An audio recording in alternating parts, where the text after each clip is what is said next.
Hi friends, welcome back to Kamakshi tailoring class. నా పేరు జ్యోతి. నేను ఈరోజు 34 సైజ్ బ్లౌజ్ చూపిస్తున్నాను ఫ్రెండ్స్. మెయిన్ క్లాత్ తీసుకున్నాను, లైనింగ్ నానబెట్టి ఆరబెట్టి రెడీగా పెట్టుకున్నాను. పైపింగ్ కోసం పింక్ కలర్ క్లాత్ తీసుకున్నాను. 2 అంచులు కలపాలి. ఫోల్డర్ మన సైడ్ పెట్టుకోవాలి. హైట్ వచ్చేసి 15 ఇంచెస్, విడ్త్ వచ్చేసి 9+2. ఈ విధంగా బాక్స్ లాగా ముందుగా మార్కింగ్ చేసుకోవాలి. షోల్డర్ వచ్చేసి 5.5. ఎక్కడైతే 5.5 స్టాప్ అయిపోతుందో అక్కడ నుంచి ఆర్మ్ పొడవు అనేది స్టార్ట్ అవుతుంది. ఆర్మ్ పొడవు వచ్చేసి 6.5. ఆర్మ్ క్రాస్ వచ్చేసి 1.5 ఇంచ్. ఈ విధంగా మనము ఆర్మ్ షేప్లో డ్రా చేసుకోవాలి. తర్వాత నెక్ విడ్త్ వచ్చేసి 2.5. నెక్ పొడవు వచ్చేసి 10 ఇంచెస్. కింది భాగంలో మాత్రం నేను 3 ఇంచెస్ తీసుకుంటున్నాను ఫ్రెండ్. అంటే రౌండ్ నెక్ కొద్దిగా బ్రాడ్గా వచ్చేటట్టుగా చూస్తూ పైన 2.5 పెడుతుంది, కింద 3 ఇంచెస్ పెడుతుంది. 1/2 ఇంచ్ ఎక్స్ట్రా ఉంది. మనం నడుము వచ్చేసి 8.5 + 2. ఈ విధంగా 2 లైన్స్ మార్కింగ్ చేసుకోవాలి.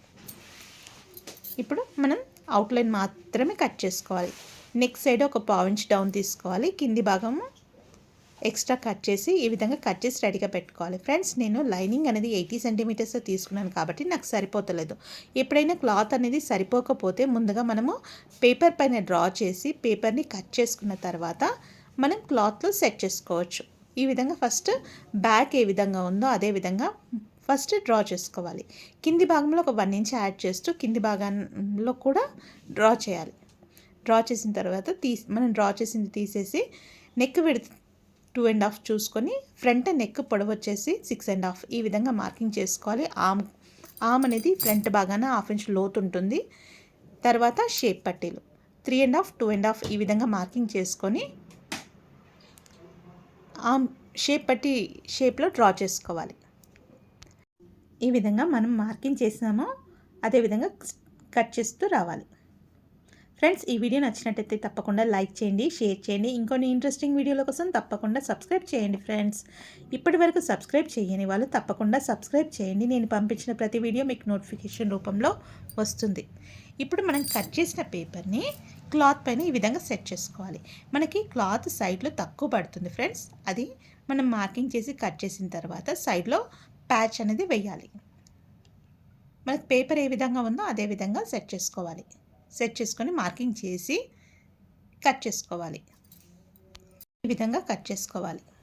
కట్ చేసుకున్న తర్వాత నేను 2 ఇంచెస్ పొడవున్న క్లాత్ని తీసుకున్నాను. సైడ్లో ఈ విధంగా మనం జాయిన్ చేసుకోవాలి. తర్వాత కింది భాగంలో మనము ప్లీట్స్ అనేది డ్రా చేసుకోవాలి. తర్వాత మిగిలిన క్లాత్ని డబల్ ఫోల్డ్ చేసుకోవాలి. డబల్ ఫోల్డ్ చేసేసి హైట్ వచ్చేసి 10 ఇంచెస్ తీసుకున్నాను. ఆర్మ్ డౌన్ వచ్చేసి 3 ఇంచెస్, మజిల్ రౌండ్ 7 ఇంచెస్, కింది భాగాన 5.5, 2 ఇంచెస్ ఖర్చు కోసం. ఈ విధంగా మనం మార్కింగ్ చేసుకోవాలి. నాకు మొత్తం విడ్త్ వచ్చేసి 11 ఇంచెస్ రావాలి. 8.5 మాత్రమే ఉంది. అంటే మనకు ఒక 1.5 ఇంచ్ వరకు 2 ఇంచెస్ వరకు మనకు క్లాత్ అనేది ప్యాచ్ పడుతుంది.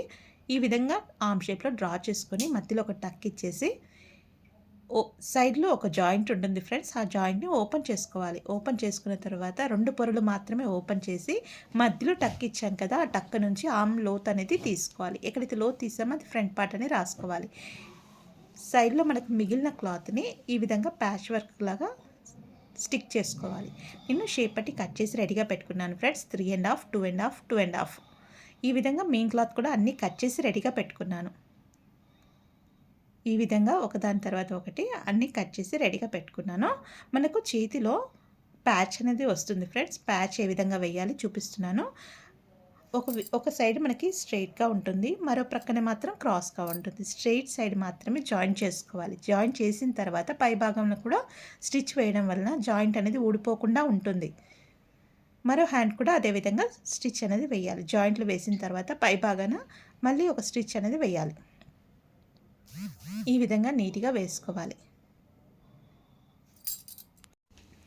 ఈ విధంగా జాయింట్లన్నీ స్టిచ్ వేసిన తర్వాత ఇప్పుడు ఫ్రంట్ పార్ట్ మనకి జాయింట్ పడుతుంది కదా ఫ్రెండ్స్, అది కరెక్ట్గా స్ట్రైట్గా కట్ చేసుకొని మనం ఇందాక కట్ చేసిన పీస్ 2 ఇంచెస్ కట్ చేసి పెట్టుకున్నాం కదా, ఆ పీస్ని ఈ విధంగా స్టిచ్ వేసి పై భాగాన కూడా ఒక స్టిచ్ అనేది వేయాలి.